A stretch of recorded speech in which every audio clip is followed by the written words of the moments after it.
I work principally as a conceptual artist. Most of my clients are in the defense industry. I occasionally work directly for the military, but most of the time I work for civilian corporations that are defense contractors. They build weapon systems and things for the military.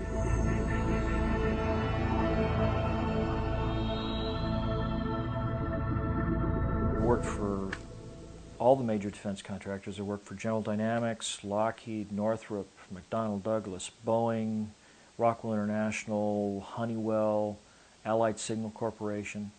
And it was a very enjoyable, very lucrative business. And just before I went into college, in '67, when I was at Westover Air Force Base, had this Gilbert Science Company 80 power reflector telescope and everything.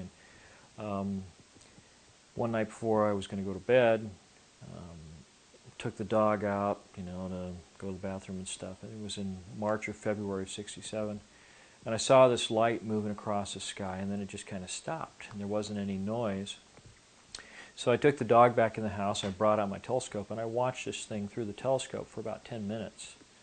And then in fact, it was hovering directly over the facility where they kept the nuclear weapons, the storage facility near the alert hangars at Westover Air Force Base. And it started to move off, and it moved off slowly and kind of wandered around the sky, and then all of a sudden just was gone, like it had been fired out of a gun. It was just out of sight in just a second or two. It all started coming together when I was working at Intravision, and John Ippolito talked about this interview that he'd done with a person who had, for some reason, had wound up walking up to or near a hangar at a section of a military, an Air Force base, and had seen a flying saucer in the hangar, and then he was arrested and hauled off and blindfolded and debriefed and all this sort of thing. This fellow, Mark Stambaugh, apparently, according to Roger Turner, had developed an experiment that created a kind of levitation. In some circles it's been called electrogravitic levitation or anti-gravity. And what he did was he apparently acquired a high voltage power source, DC, direct current power source, and he took a couple of 1/4 inch thick copper plates about 1 foot in diameter with a lead coming out of the middle of each one at the top and the bottom, and he basically embedded them in a type of plastic resin like polycarbonate or plexiglass or some other kind of clear resin, where you could see the plates and you could see the material. Apparently did everything he could to get all the little air bubbles and stuff out there so there wouldn't be any pathways for the electricity to break down the material and arc through there. And the experiment was to see how much voltage you could put on this capacitor. This is a plate capacitor in this arrangement. How much voltage can you put on this thing before the insulating material begins to just break down? Well, according to Roger, he got up to about 1,000,000 volts and the thing would begin to float. But it floated in accordance with principles that have been described in a patent that was filed back in the late 50s, early 60s by a gentleman called Thomas Townsend Brown. He and another individual by the name of Dr. Befield, he had been a student of this Dr. Befield, and this effect became known as the Befield-Brown effect. Well, he apparently duplicated the experiments done by Befield and Brown, but the one aspect that they found about this arrangement was that the levitation would always occur, or movement would occur, in the direction of the positively charged plate.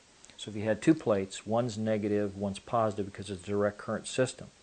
And if you have the positive plate on top, it would move in that direction. If you had it on a pendulum, it would always swing in the direction of whatever direction the positive plate was facing.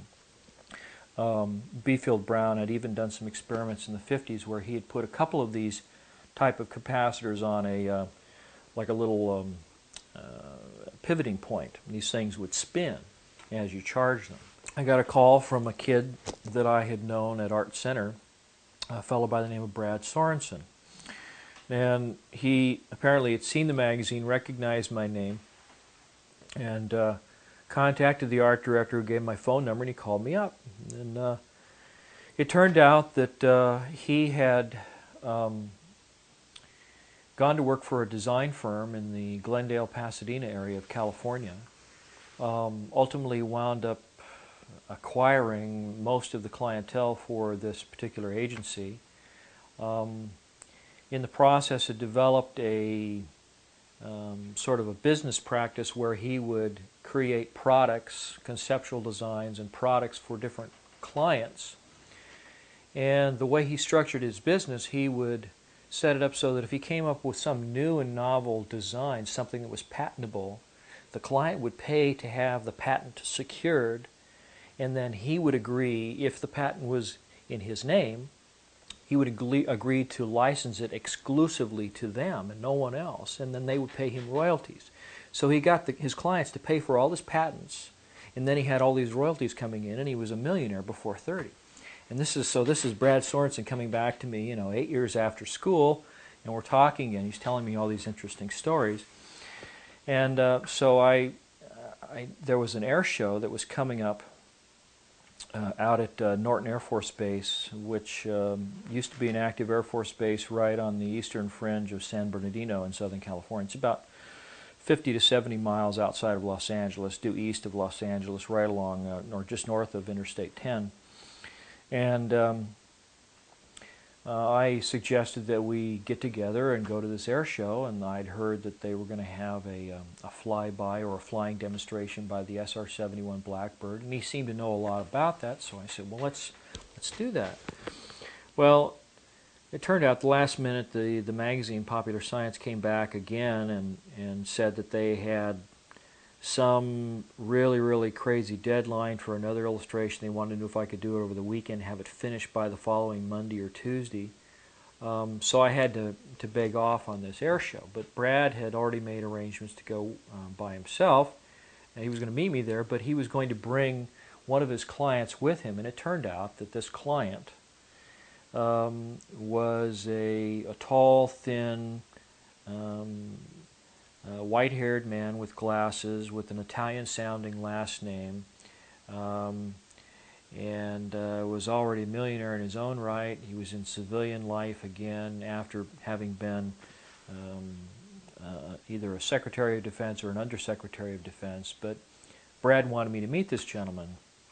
And if I'd known this at the time, I probably would have told the magazine to wait, because I had no idea at that point what I was going to be missing out on. And believe me, I've kicked myself ever since, because the following week, after Brad got back home and called me up and told me about the air show, he told me about what he had seen there. And apparently right about the time that the Air Force flying demonstration team, the Thunderbirds, were planning to begin their show, this gentleman that Brad was with said, "Follow me," and they go walking down to the other end of the airfield, away from where the crowds were, to this huge hangar. It's at Norton Air Force Base. I don't remember the building number, but it's got to be one of the largest hangars in the Air Force inventory. In fact, on the base, it was called the Big Hangar. It looks like 4 giant Quonset hut-styled hangars that are all connected in the middle, with shops and work areas out around the edges, and there's sort of a divider in the middle. But they can work on several of these C-5s in these hangars all at the same time. They can just drive them right in underneath the roof with their tail sticking out, the doors, and work on them inside, away from the weather and the heat. So this gentleman took Brad down there, and there was a cordon of military police around the hangar, and he walked up to one and he said, "What do you want? Why are you here?" And he says, "I'm here to talk to the guy who's running the show." And so the guard goes in, and out comes the same guard with a gentleman in a 3-piece suit, who immediately recognizes this fellow that Brad is with, this fellow who I speculate was probably Frank Carlucci. They go inside, and immediately after getting inside the door, this fellow apparently passes Brad off as his aide. to this fellow who's managing this exhibit that's going on inside this hangar. And this exhibit is for some of the local politicians who are secured for or cleared for high security information, and some of the local military officials. Now, it just so happens that at that very same time, I had a really good relationship with the Air Force Art Program and the Public Affairs Office for the Air Force in Los Angeles. The fellow who headed up that office at the time was a colonel by the name of Thomas Hornung. It's Hornung. I believe he's retired now in Florida somewhere. But he was a short fellow. I think he was probably about 5'5". He sort of met the minimum standards to get into the military because of his height. But very nice fellow. And I believe that he was probably the individual who did a lot of interfacing with the services to make this show happen, along with the assistance of, at that time, Congressman George E. Brown, Jr., who at the time was the chairman of the Congressional Committee on Space Science and Advanced Technology. So you see all these things coming together, and then when you hear what Brad described in the hanging, you start to understand why it was so significant. Well, as soon as they walk in, Brad is told by this fellow that he's with, there's a lot of things in here that I didn't expect they were going to have on display, stuff you probably shouldn't be seeing, so don't talk to anybody, don't ask any questions, just keep your mouth shut, smile and nod, but don't say anything, just enjoy the show. We're going to get out of here as soon as we can. So in the process, the host or the person running the show was very engaging to or with the gentleman that Brad was with, and so they bring them in and they're showing them everything. And in the process of this exhibit, they had a number of, I guess you'd call them high-tech, advanced technology hovercraft that employed different types of little trapdoors that would open and thrust would come out and blow them around, and you could fly, several feet off the ground with these things. There was the losing prototype from the B-2 stealth bomber competition. They also had what was called the Lockheed Pulsar, nicknamed the Aurora, and it was described as being a large, sort of a flattened out football shape, all black, all covered with tiles, very much like the space shuttle. Had 3 landing gear, had two large main gear underneath the aircraft, 2 tires on each side, and a long spindly sort of nose gear under the nose, very, very long. It didn't appear to have a cockpit of any kind. It instead had a kind of synthetic vision system. It looked like a couple of those little mirrored balls that you see on the lawns back east in New England on either side, and these were infrared seeker heads. And he was north of what later became known as the Area 51 weapons range. It's north of Las Vegas in Nevada. Said that he came out of the clouds middle of the afternoon, and below him and to his left was this black diamond-shaped aircraft, flattened football shape. But this one had a cockpit on, a little canopy, had a vertical stabilizer above and vertical stabilizer below, and it had a couple of little like NACA ducts for the inlets for the air, for the jet engines, and then a couple little openings in the back, kind of like the ones on the stealth fighter, where they spread the exhaust stream out so that it disperses the heat, allows the heat signature of the plane to be dropped off dramatically so they're not susceptible to heat-seeking missiles and things of that kind. But this pilot, in recounting the story to Hal McCormick, says that he called his ground controller and said, "Why didn't you tell me there's other traffic in my area? Why didn't you tell me that there's somebody else here?" And they said, "Well, because there is nobody else there." And he said, "Well, the hell there isn't. I can see him right here, and the plane looks like this. It's black and diamond-shaped and has 2 tails." And with that, this thing banked away from him, hit the afterburners, and took off and disappeared in the clouds. And the next thing that happened was you got a call from the ground control unit, which just happened to be the tower at Nellis Air Force Base, and it said, divert to Nellis, land, stay in the aircraft, don't depart the aircraft. Someone will meet you there. So he immediately diverted to Nellis, landed the plane, waited until some MPs came out, and they took him out of the plane, handcuffed him, put him in the plane, and then they spent several days talking to him about the aircraft that he did not see. And so this all kind of came full circle for me. But the thing that Brad said when he described this Aurora type aircraft in this hangar, along with these other unusual vehicles, was that it employed a very unusual kind of technology. That it had two propulsion systems, not just one.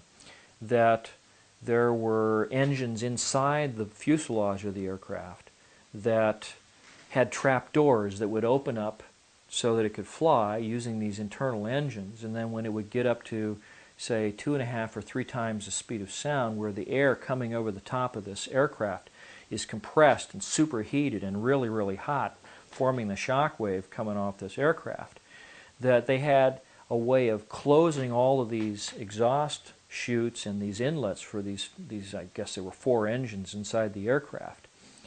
And there was an external type of pulse detonation engine that would operate, and there was a kind of shallow ridge that ran laterally across the belly and the backbone of the aircraft at the widest part. There were no wings and no tails on this aircraft that Brad had seen in the hangar.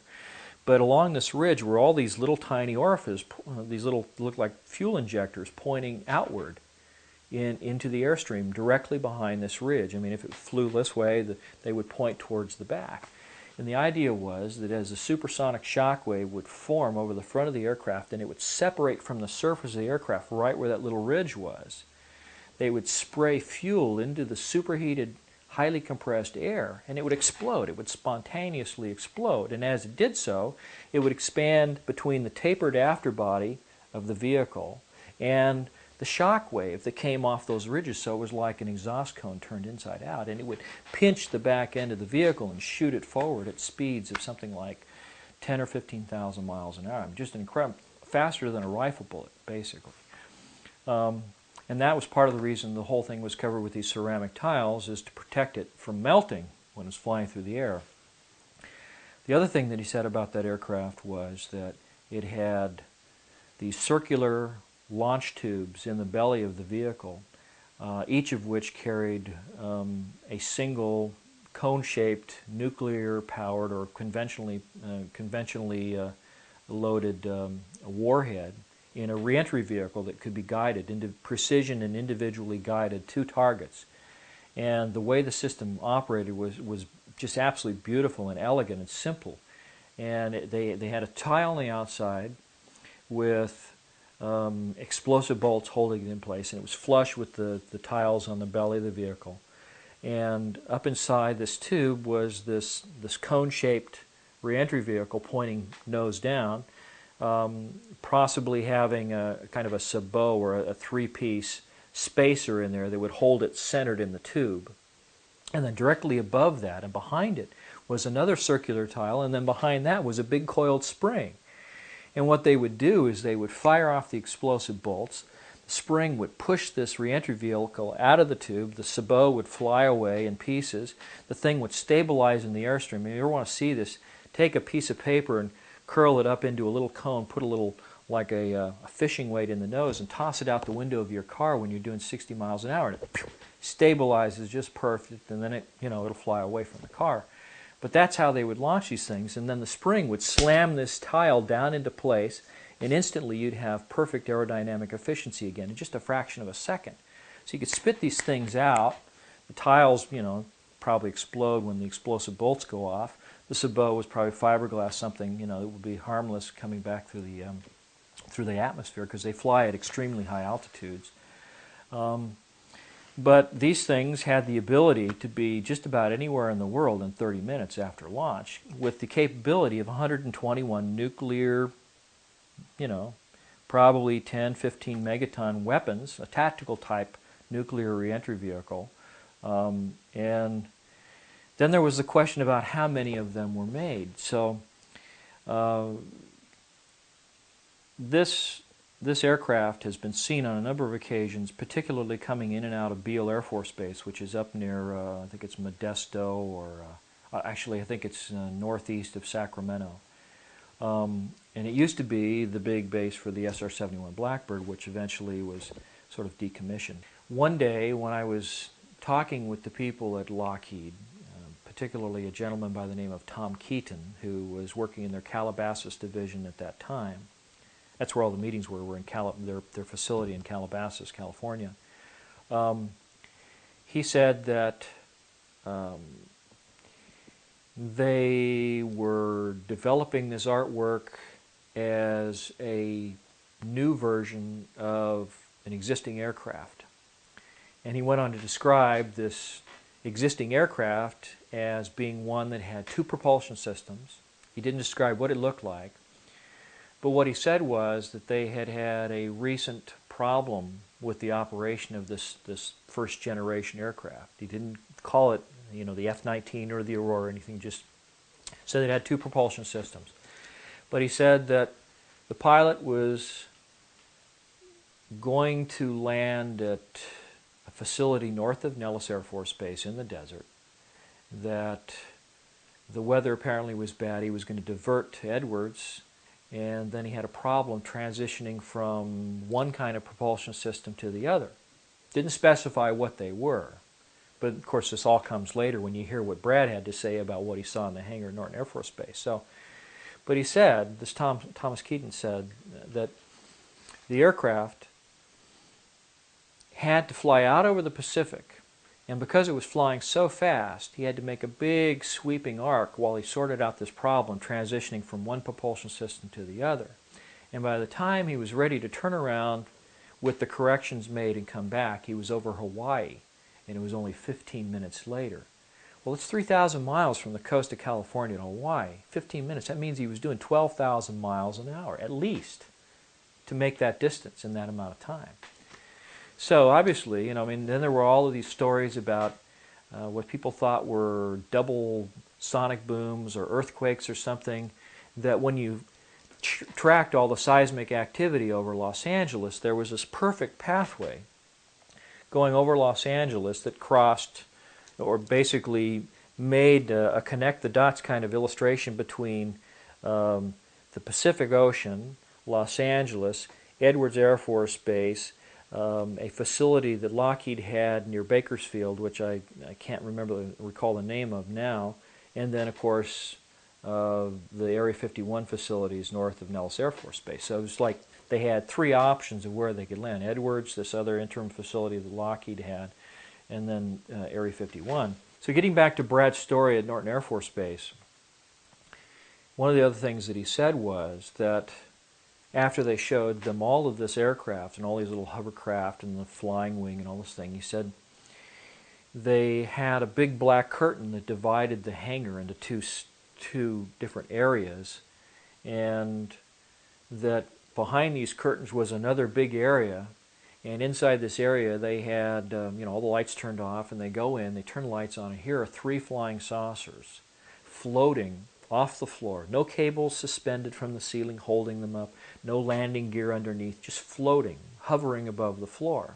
And they had little exhibits. They had a TV, a little videotape running showing the smallest of the three vehicles sitting out in the desert, presumably over a dry lake bed at some place like Area 51. And it showed this vehicle making three little quick hopping motions like that, and then accelerating straight up and out of sight until you couldn't see it, and completely disappearing from view in just a couple of seconds. I mean, just boom, no sound, no sonic boom, nothing. They had a cutaway illustration, pretty much like the one I'll show you in a little bit, that showed what the internal components of this vehicle were, and they had some of the panels taken off so you could actually look in and see oxygen tanks and a little robotic arm that could extend out from the side of the vehicle for collecting samples and things. So obviously, this is a vehicle that not only is capable of flying around through the atmosphere, but it's also capable of going out to space and collecting samples. And it's using a type of propulsion system that doesn't make any noise. As far as he could see, it had no moving parts. And Didn't have any exhaust gases or fuel to be expended. It was just there, hovering. So he listened intently and collected as much information as he could, and when he came back, he told me how he'd seen these 3 flying saucers in this hangar at Norton Air Force Base. And on November 12th, 1988, it was a Saturday, and he said that the smallest was somewhat bell-shaped. They were all identical in shape and proportion, except that there were 3 different sizes. The smallest, at its widest part, flat on the bottom, somewhat bell-shaped, had a dome or like a half of a sphere on top, and then a little ledge around that, and then sloping sides like a skirt, and then the flat bottom. And the sides were sloping at about I'd say about a 35-degree angle from pure vertical. And the panels that were around that skirt were what had been removed so that he could see, these big oxygen tanks inside. And he was very specific in describing the oxygen tanks as being about 16 to 18 inches in diameter, about 6 feet long, and they were all radially oriented like the spokes of the wheel. But this dome that was visible on the top was actually the upper half of a big sphere-shaped crew compartment that was in the middle of the vehicle. And around the middle of this vehicle, this ledge that was perceived when you could just see the outside of this vehicle, was actually a large plastic casting that had this big set of copper coils in it. I said it was about 18 inches wide at the top, about 8 to 9 inches thick, had, I don't know, maybe 15 to 20 stacked layers of copper coils inside of it. And then the bottom of the vehicle was about maybe, 11 or 12 inches thick. And in both cases, the coil and this large disc at the bottom were like a big plastic casting, sort of a greenish blue clear plastic, or even maybe it might have been glass. And embedded in the plastic were the coils in the section that was above, the ring that was above, around the spherical shaped crew compartment. But then down below were these copper plates, and they were divided up into 40, well, later I determined, using my conceptual artist skills, determined there were exactly 48 sections, like thin slices of pizza pie, and each section within this casting, one big piece casting, 24 feet in diameter, probably weighed 4 or 5 tons, easy, judging by the thickness and the diameter. It must have been monstrous in weight. Full of half-inch thick copper plates. Each of the 48 sections had 8 copper plates. The plates were half an inch thick, and then the spacing in between them was like 125% the thickness of the plates. It was about 3/4 of an inch. So the half-inch thick plates, 3/4 of an inch of this dielectric material in between, this insulating material. So here we are, back to the plate capacitors again, and the prospect of someone finding a way to use the B-field-Brown effect, this levitation effect where you charge a capacitor and it lifts towards the positive plates. Now when you got 8 plates stacked up in there, they alternate. It goes negative, positive, 4 times. So you ultimately wind up with the positive plates always being above a set of negative plates, as you go up. The interesting thing about it was the outer edge of this disc that supported the capacitor. It was milled off at the same 35-degree angle as the rest of the vehicle, as was the edge of this ring that supported the coils. On the inside of the crew compartment was a big column that ran down through the middle, and there were 4 ejection seats mounted back to back on the upper half of this column, and then right in the middle of the column was a large, like a flywheel of some kind. Well, the synthetic vision system that's on the AR, what they called the Alien Reproduction Vehicle, it was also nicknamed the Flux Liner. This anti-gravity propulsion system, this flying saucer, one of 3 that were in this hangar at Norton Air Force Base. This synthetic vision system uses the same kind of technology as the gun slaving system that they have in the Apache helicopter, except in this case you have 2 cameras, and it picks any pair of the cameras in that pattern of 6 that are around the circumference, including the one on the top. Whichever pair most closely matches the orientation of the pilot's head.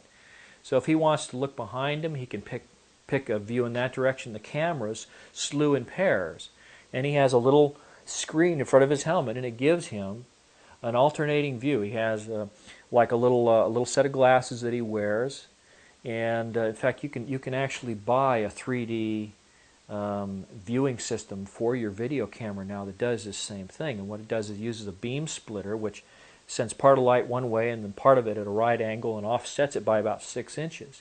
And then it has an electronic shutter in there that uses these like a liquid crystal type material that darkens and becomes transparent at intervals of about 1/60th of a second or a 1/30th of a second. And so the cameras, as they're looking around, are giving him a right-left view. And the goggles, the things that he's wearing, he has 2 little projection screens inside his helmet. And they both project, well, 2 cameras, but 1 projection screen. And the glasses have that special blocking device that allows one eye to see and then the other eye to see. And at the same time, the cameras are projecting right view, left view, right view, left view. But they're doing it at like 30 frames a second. And so when he looks around, he has a perfect 3D view of the outside, but no windows. So why do they have no windows? Well, it's probably because the voltages that we're talking about used in this system, similar to the experiments that were done by Mark Stambo, are probably something between, say, 500,000 and 1,000,000 volts of electricity. Brad said a couple things about this system. Now, I should also describe, he said there were 3 vehicles. The first one, the smallest one, the one was partially taken apart, the one that was shown in the video that was running in this hangar, November 12, 1988 at Norton Air Force Base, was about 24 feet in diameter at its widest part, right at the base of that flange. The next biggest one was 60 feet in diameter at the base. And based on the calculations that I did, it's a shame that we don't have the material that I sent to Leslie Kane, because I had one of Brad's original quick little drawings that he did for me to show me what it was he saw. And then based on all the dimensions and everything that he gave me, I went home and plotted it all out, figured out all the sizes, the angles, and everything. And when I was done, I came up with this particular illustration right here. This shows the cutaway. You can see the 4 ejection seats. Actually, there are 2 facing us, but there are also 2 that are sort of facing away from us on the other side of that central column. You can see the oxygen tanks down here in the corner that actually go all the way around the inside of the skirt. There's also another set of oxygen tanks that are inside the crew compartment sphere. And then, let's see here, right in this area here is the large flywheel type mechanism that's right at the center of this device. And then around the circumference here, you can see this ring. Okay, yeah, I'm sorry about that. You can see the ring that's basically the coils. Now, I started looking at the design of this thing,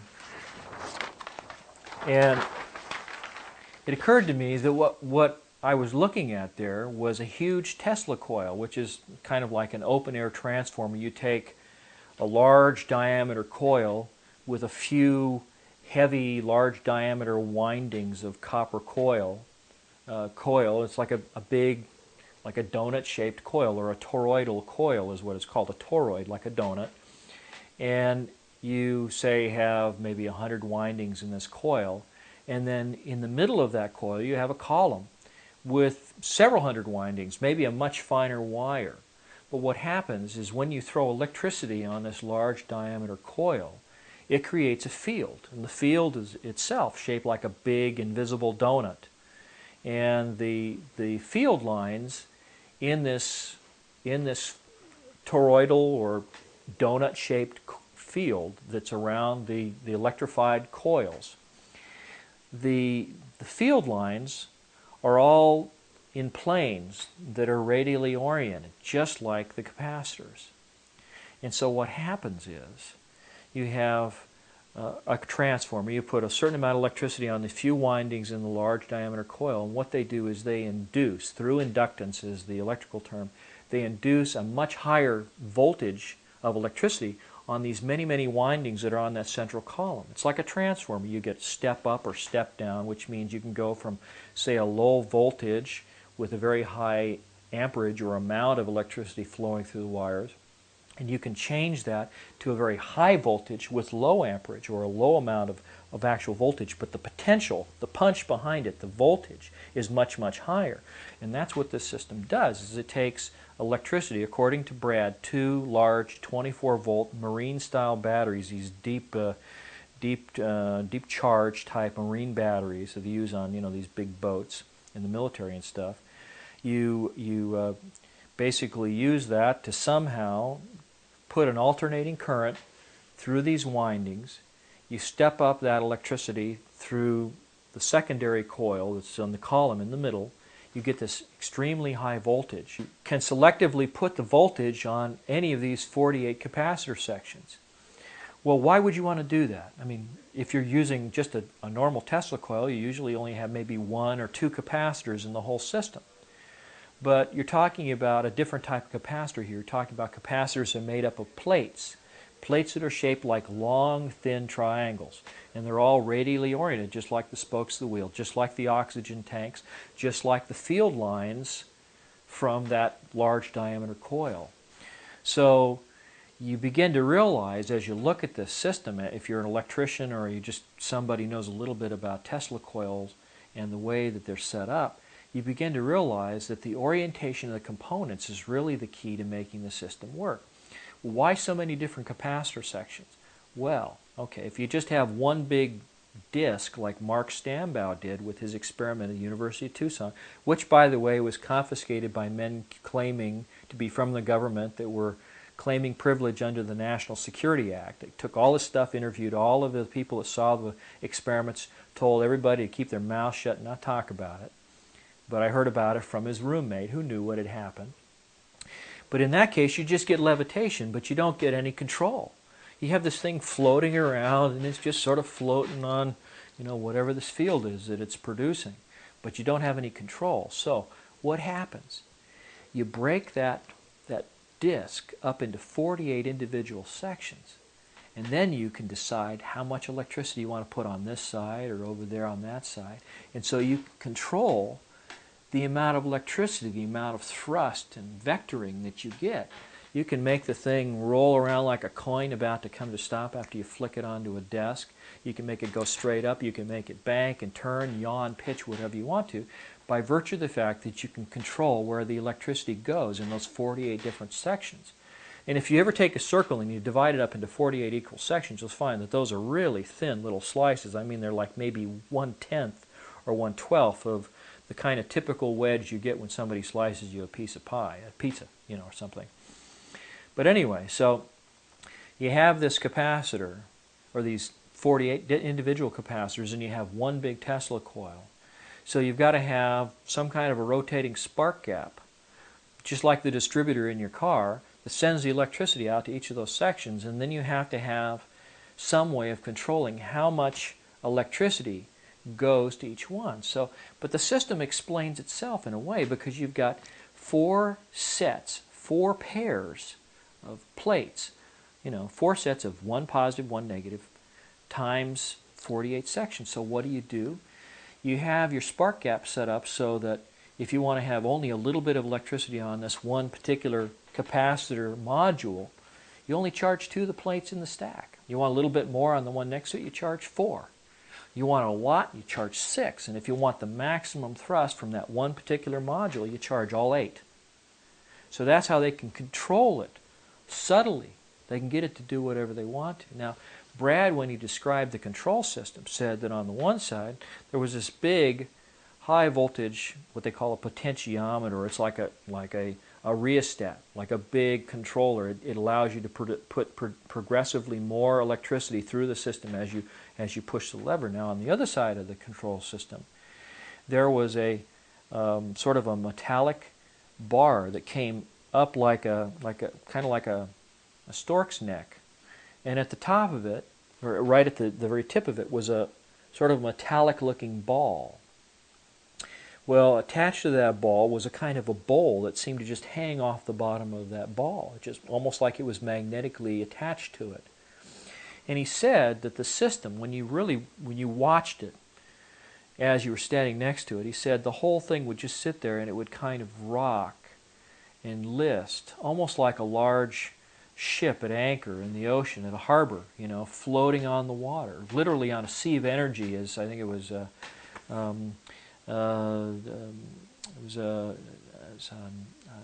Dr. Morey did experiments with different kinds of energy, something that may have been scalar energy up in Utah back in the 20s or the 30s, I believe it was. But he wrote a book called The Sea of Energy, and he describes this type of energy.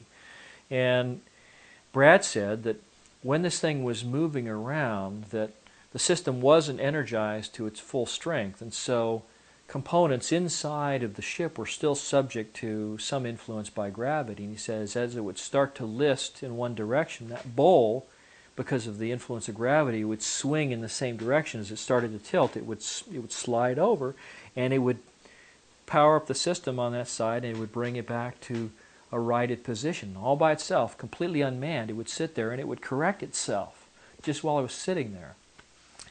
Well, not too long ago, about 2 years ago, I came across an article in I think it was NASA's publication called Tech Briefs, and in this system, in this article, in this one of these issues, I found a system that had been designed and patented by a couple of scientists working at Caltech in Pasadena under contract with, I believe it was a Jet Propulsion Laboratory in NASA.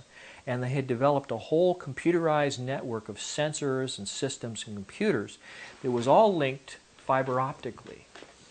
Well, why would that make any difference? Why would you want to have a system that's all linked fiber optically?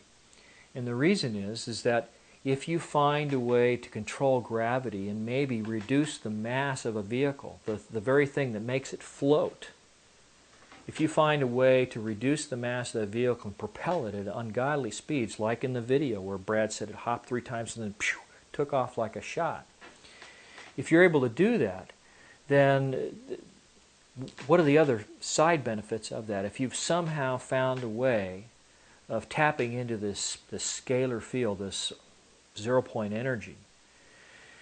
If what the scientists believe is true, that the zero-point energy is actually what keeps the electrons around the atomic structure of everything in our universe, so it keeps them energized, it keeps those little electrons spinning in their different clouds around the nucleus of every atom in our world, keeps them going, keeps them from crashing into the nucleus like a satellite orbiting the Earth that gets pulled into the atmosphere by gravitational drag.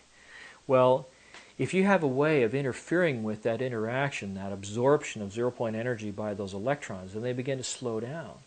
And every atom in the universe is just like a little gyroscope. It's got all these electrons spinning around the nucleus, and they have kind of a gyroscopic effect, which is the effect we call inertia and mass.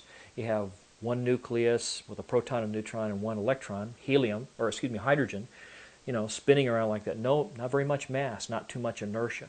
But you take uranium-235 with 235 electrons all spinning around in their different clouds. There's a lot of mass there, a lot of inertia. It's because it's like a bigger gyroscope in a way. That's the analogy that I've kind of picked up here. But if you have a way of interfering with that absorption of zero-point energy so those electrons become de-energized, they begin to slow down, the effect of that inertia, that gyroscopic effect, begins to drop off, and the mass drops off too. Even though the atomic structure is intact, even though it's still there, it's still uranium, but it's not as heavy. One of the things that Einstein said was that you could never accelerate anything up to and past the speed of light, because if you did so, you would have to have all the energy in the universe, because as you accelerate through space, mass increases. And one of the old films showing this concept shows a train going faster and faster towards the speed of light, but the train keeps getting bigger and bigger and longer until the engine just can't pull it, so it can't ever pass the speed of light. But what if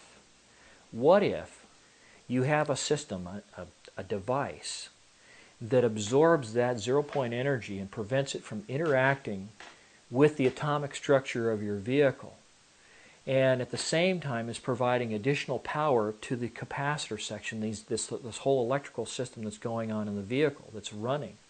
what happens is that as you go faster, as you accelerate, all of that added energy, which would keep those electrons spinning faster and faster and increasing the mass like Einstein described, that same energy would be converted into thrust.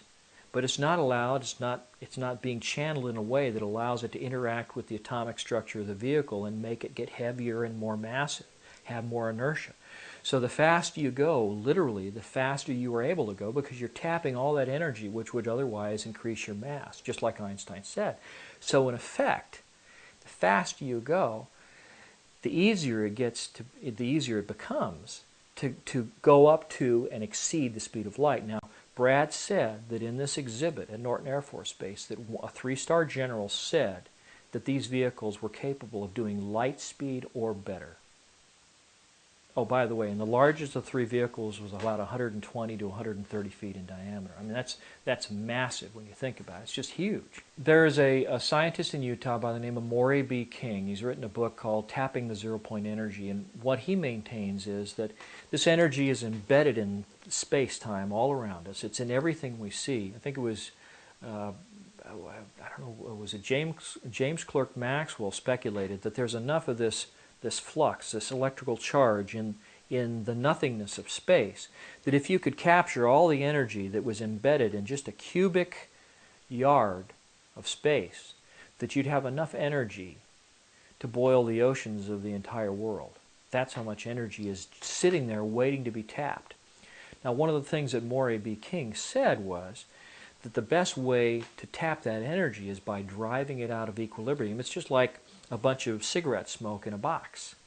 But if you somehow send a shock wave through it, you can get a force. You can get ripples through it. And then if you have a way of collecting that energy at the other end, you have a way of tapping into it and using it. Now, one of the ways that they believe you can actually demonstrate the existence of this force is something called the Casimir effect. This is something that was discovered years ago. It was probably just before the turn of the century, before 1899 to 1900.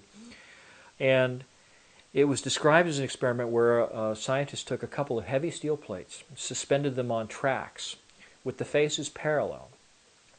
And his thinking was that if there's this omnidirectional, omnipresent force that's all around us, it's acting on us from all sides, we can't feel anything because it's in equilibrium. But if you create an environment where it becomes channeled in a way, you put 2 big pieces of steel together like this where their faces become closer and closer, that energy can't get into that little gap in between, but it's pushing on the outer surfaces from all directions. So what happens? You get those 2 plates close enough together, and they slam together very, very hard, and they release all kinds of heat in the process. Now, there are a number of scientists that said, well, if you could have some kind of a foliated charge collector that had all these plates stacked up, just a few millimeters apart, and get them all to slam together at the same time, you could somehow tap that energy. But apparently, this system here, this alien reproduction vehicle, this flux liner, has a way of doing that somehow electronically. Now, Brad had described the fact that this central column has a kind of vacuum chamber in it. And the vacuum chamber is one of the things that you hear all these scientists who describe these over-unity or free energy devices they build. They all have some kind of vacuum tubes, vacuum technology. Even the Philadelphia experiment, where they supposedly made a whole battleship disappear, used tons and tons of vacuum tubes, the real big ones they used to have back in the 40s. Well, Brad maintained that inside this big vacuum chamber in the central column that's inside of everything else, inside of the flywheel, inside of the secondary coils of this Tesla coil, inside of the crew compartment, there is this vacuum chamber with mercury vapor in it. Now, mercury vapor, metallic mercury, when it becomes a vapor, is what they call a noble gas. It will conduct electricity, but it produces all kinds of ionic effects.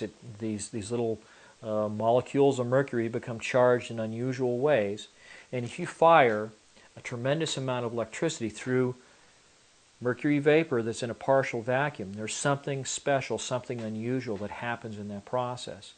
And I believe it's the process that E.B.E. King described when he said driving the energy in the vacuum out of equilibrium, putting some kind of a shock wave through it, sending a big electrical charge through there, like like one of those plasma spheres. You see, you touch them and little lightning bolts come over and touch the side where you touch it with your fingers and stuff. The same kind of thing, but in a very controlled, very directional kind of way. Now, the other thing that I believe happens here is that as this system begins to tap into this zero-point energy and is drawing it away from the local environment, the whole craft becomes lighter in weight. It becomes partially mass-canceled, if you will, which is one of the reasons why just a little bit of energy on the capacitors can shoot it all over the place. Now, I talked about this article in Tech Briefs where they were developing a whole system that was all linked by fiber optics. It allows you to evaluate and control computers and different systems. Well, one of the things that I believe that happens is when you take a system like this and you fire it up and everything in the system starts to become mass-canceled, the next thing that happens is that the electrons that are flowing through the system also become mass-canceled. And what does that mean? It means that as that system and all the electrons flowing through that big Tesla coil become mass-canceled, it also becomes the perfect superconductor, which means the efficiency of the system goes right through the ceiling. So you get dramatic efficiency, just like the whole thing was dunked into liquid nitrogen or made out of pure silver or pure gold, which at certain temperatures are perfect conductors.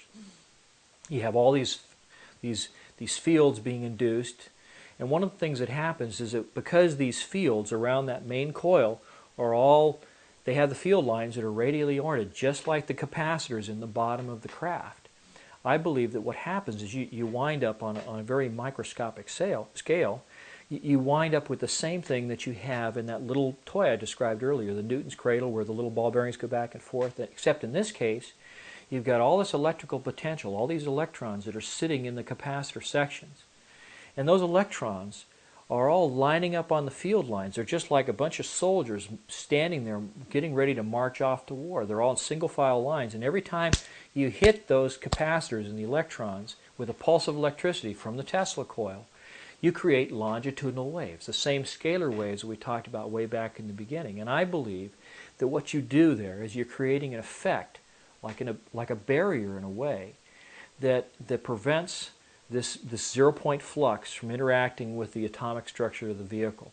And so it becomes lighter and it can be accelerated at incredible speed. In 1992, I described this thing to people that I met, and I went to an air show at Edwards Air Force Base. It was right after the Persian Gulf War. I met some friends of mine. One of my clients at Rockwell had some exhibits there, and they had a friend, a mutual friend, a fellow by the name of Kent Sellen, S-E-L-L-E-N, who worked for the AIL Corporation. And as it turned out, Kent Sellen and I had a mutual friend. It turned out that he and I both knew a fellow by the name of Bill Scott, or William Scott, who was a local editor for a trade publication called Aviation Week and Space Technology. Now, Bill Scott used to be a test pilot at Edwards Air Force Base back in the early 1970s. And Kent Sellen had been a crew chief working on the plane that Bill Scott flew. Now, here we were talking about the Persian Gulf War, and in the wake of that particular war, I met a young lady that worked at the restaurant where I ate every day, and she was complaining because her husband, who was a Marine, had gone over to the Persian Gulf, and he was over there for 6 months or a year or something. But he'd write home and he'd tell all these stories about how there were UFOs flying all over the Persian Gulf at night, over the Gulf. They'd see these things zipping around the sky. So I was talking to Kent Sellen about this fellow and describing these things that he had seen when he was a Marine on one of these ships in the Persian Gulf. And he nodded his head and smiled a big wry grin, and he winked and he kind of said, "Yeah, I know what you're talking about." And I said, "Well, how do you know what I'm talking? How do you know what I'm talking about?" And he says, "Well, because I've seen one." And I said, and at that point, I keyed in on something that John Eppolito of Intervision had told me about something in a hangar, something that someone had seen in a hangar. And then I remembered something that a young lady who claims to be a UFO abductee, she said she'd met a young lady who was in the Air Force, worked at Edwards Air Force Base. Her husband was a security guy that worked at North Base, which is a facility where they keep all these classified aircraft. And during the Christmas break one year, she said that they were all bored and lonely. He was the only guy out there, so he invited her out to North Base in the middle of the night, and he took her around and he showed her all these classified aircraft in these hangars, and one of them was a flying saucer. And what did it look like? It was flat on the bottom, had sloped sides, has a dome on the top with the little plastic bubbles with the synthetic vision system, the whole bit. So I said to Kent, when I'm meeting him at this air show at Edwards in '92, I said, well, was it flat on the bottom and had sloping sides and a dome on the top and little bubbles, little camera things? He said, oh, you've seen one. I said, well, let me borrow your pen. So I took out a little piece of paper, drew a sketch. I said, did it look like that? He says, yeah, that's it. That's what it looks like. I said, well, so when did you see this? He says, I saw it in 1973. I said, well, where? When? How do you know? When did you see it? He says, well, I was a crew chief. He said, I worked on Bill Scott's plane when he was a test pilot. And he says, one night my ship supervisor said to me, go out to North Base. They've got a power unit out there, a ground power unit for an aircraft that's leaking or failed or something. So we need to take a tow vehicle out there, go out, pick it up, bring it back, drop it off at the repair depot. He says, then you can go for the night because we finished all our other work. Well, instead of going around the big perimeter road that goes up to the main entrance of North Base, what this young man did, what Kent Sella did in 1973, one of the same years I was in the Air Force, he drove straight across the dry lake bed at Edwards to the North Base facility, assuming that the security was so tight out there that they would see him coming, with their thermal imaging systems or whatever they had back then, and that the security people would pick him up and say, okay, it's over there, get it and leave. Well, instead, what happened is he comes up off the dry lake bed, rolls right up on the tarmac, and is going down these rows of hangars. They're all Quonset-style hangars back then. And he stops in front of the first one with the doors cracked, expecting to find this defective ground power unit. And what does he see? He sees this flying saucer sitting in the hangar, hovering off the ground, which brings me back to John Ippolito's story about a guy who saw a UFO in a hangar, sometime prior to 1982 when I met him. So, I guess I met him in 1980 actually, but so it starts coming full circle.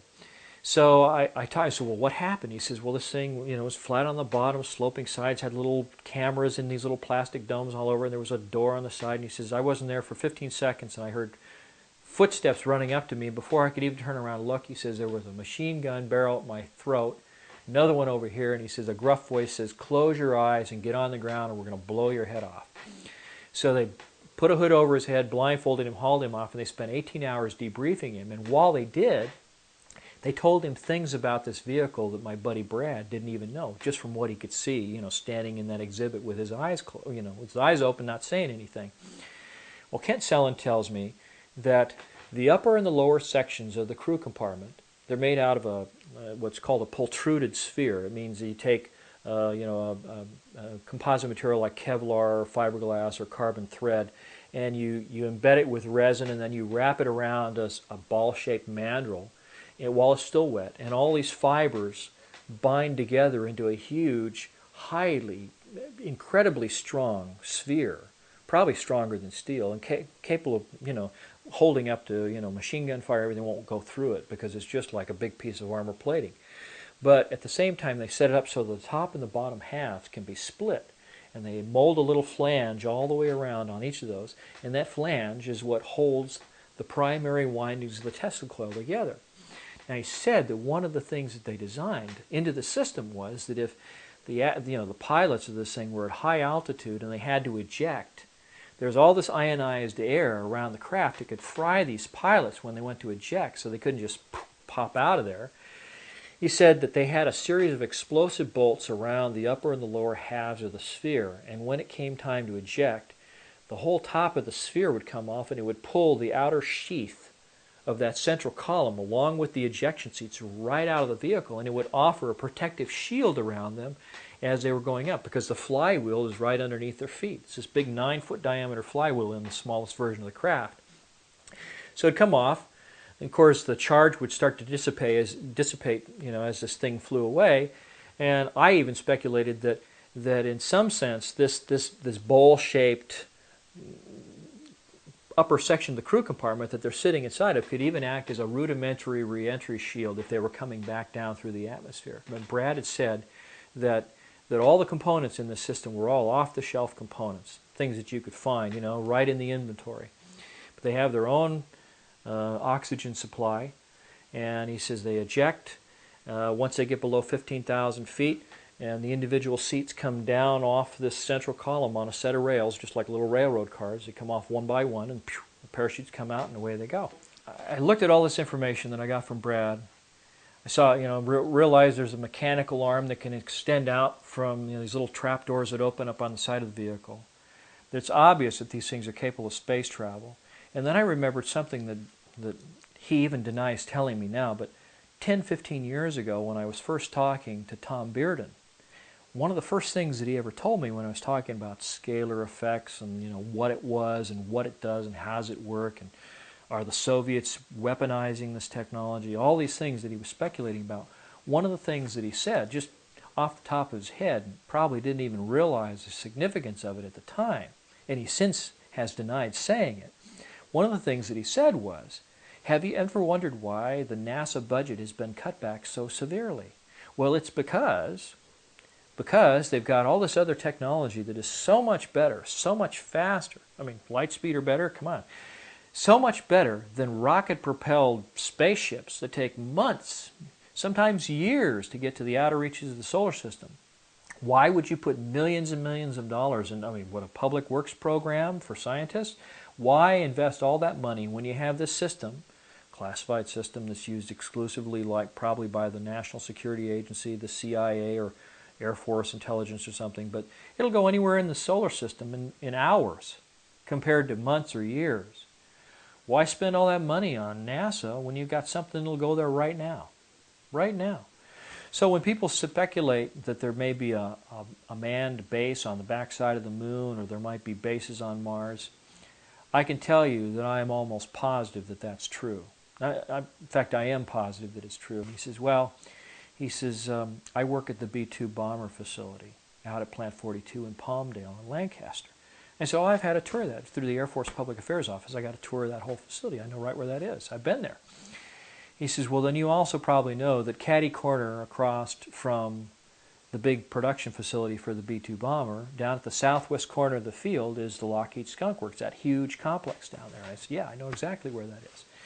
He says, well, a year ago, this would have been the summer of 1992, he said, after they passed this legislation that said you can't smoke indoors anymore in any government-sponsored building, this kind of thing. He says, I was outside about 10:30 at night because I worked a late shift, and he said, smoking a cigarette.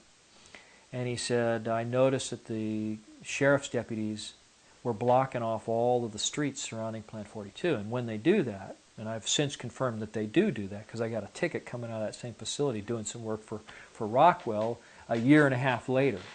But the sheriff's deputies confirmed that, yes, in fact, when any time there's a classified aircraft that's coming into land or is departing from Plant 42, they block off civilian traffic and all the surrounding streets so they don't see any of the classified stuff. So he says, I noticed all the streets being blocked off. He says, I can see the red and blue lights around the perimeter of the base. And he said, then I noticed that all of these big mercury vapor lamps that are around the edge of the roof for the Lockheed Skunk Works all are extinguished. And he said the big bypass doors in front of this huge hangar, it must be like between 250,000 and 500,000 square feet. It's a mammoth hangar, probably 12-story tall ceilings, just huge building. The doors are open, and sitting out in front of this hangar is this circular formation of these vehicles, but they're really weird vehicles. They're like it's like a little tractor with a turret on it, and the turret has a big mechanical arm with a basket on the end of it. It's the kind of thing that these electrical linemen use to work on these high tension power lines and stuff.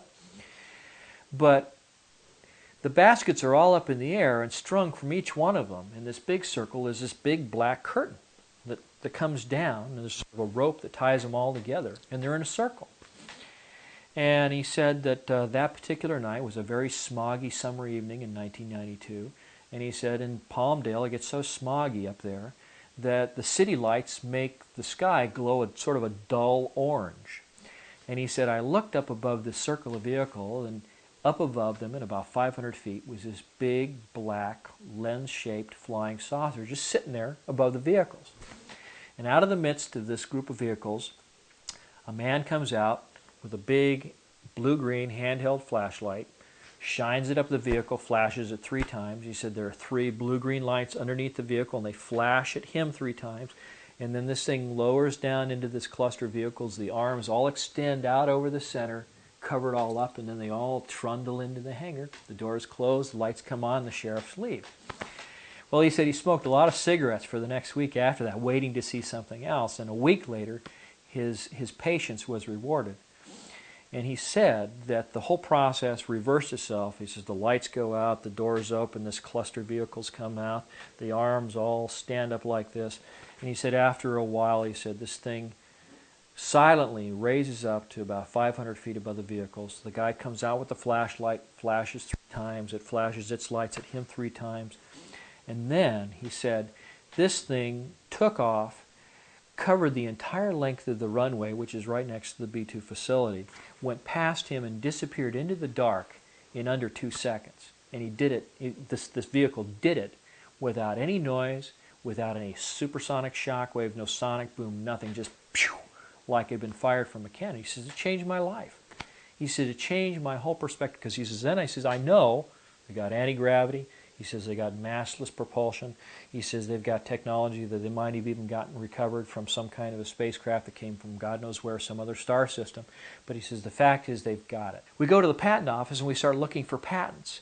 And we find patents by Nikola Tesla that all go all the way back to the 1890s that look just like this technology. These energy transmitters, these Tesla coil type things that he was designing, which also had coils, just like the one in the alien reproduction vehicle, where the outer bank of the coils are sloping at an angle, almost like a section cut out of a cone, or a frustrum is what they call it.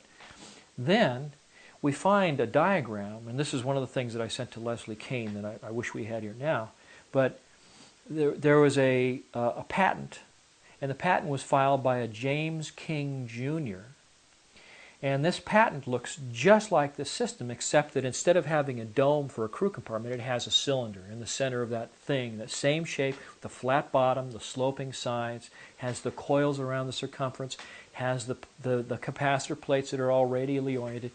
Filed initially in 1960, the patent was secured in 1967, the same year that this photo was taken near Provo, Utah. And the clincher is, the guy who filed the patent worked with Townsend Brown. Townsend Brown had worked at a laboratory near Princeton, New Jersey with a scientist by the name of Agnew Bonson. In the Bonson laboratories, they did all these experiments that they presented this, what they were calling electrogravitic propulsion, to the Navy. And the Navy basically poo-pooed it, at least according to the stories. They didn't seem interested, and yet, on film, there is a film available now. You can get it from Atlantis Rising magazine and a couple other places. There is some video that was converted from the 16mm film that was shot by Agnew Bonson's daughter. It originally was called Daddy's Laboratory, and it shows all these experiments that Bonson and Thomas Townsend Brown did, along with their assistant James King, who filed the patent, that show little discs, levitating and shooting off sparks and stuff. And so it all kind of comes full circle. You see that not only have they got the technology, they've got the technology in deployment. Not only does it fly, but it looks just like the patents that were filed back in the 60s. The same year that photos were taken near Area 51, between Area 51 and Provo, Utah, by a military pilot. And it shows all the same features, shows all the same shapes. And so the bottom line for me is that regardless of whether you understand all the fine points of the technology exists. There are people that have seen it. I've seen these things myself. So to me, it's just really a matter of time before they bring this technology out of the black and begin to let us use it for other things like pollution-free production of energy. Big one. Big environmental saver. You could probably take a couple little things that look like those flying saucers and put them around a crankshaft and use them to drive an engine. Pollution-free, no use of fuel. Probably have to shield it against all the ionization, but you could probably find a way to do it. I'm sure you could find a way to make an electrogravitically driven motor, electric motor. The only other thing I can say is that when I was talking about the fiber optic control system, that's also one of the things that goes back to the original Roswell account, that there were all these little fibers with light going through them, and they couldn't explain what this stuff was. Well, of course we're talking about right, fiber optics. right. Okay, well, why would you need a fiber optic system in a spaceship? Well, okay, if suddenly everything in the vehicle suddenly becomes mass canceled, and even the electrons become mass canceled, it means that all of the telemetry that's going through your system is going to go out of haywire. It's going to be like suddenly the system goes through a phase change and everything's superconducting. So you have to have some way of maintaining the same level of control for your spark gaps, the control of the amount of electricity that goes out to the different capacitors, so that when you change the control stick, you still get the same amount of movement and deflection in the system, even when you go into a state of mass cancellation or partial mass cancellation, because the electrons are also mass canceled, and so they become superconducting circuits. Well, why use fiber optics? Because photons have no mass, supposedly, so they're unaffected. So it means that any information, any telemetry that you send back and forth to your computer, it doesn't matter if the computer functions at a superconducting level, because it just makes it faster, more efficient, smarter. But you want to be able to control the aircraft so it doesn't crash. What's the best way to do it with fiber optics? He specifically said this was a waste of taxpayers' money to have covert operations that have developed advanced technologies in this energy or propulsion area, and then NASA is also getting tax dollars to do the same thing all over again. The parallel development, he felt, was a waste of taxpayers' money. I've seen other senators say the same thing. In fact, that particular senator requested information from the president about such covert operations.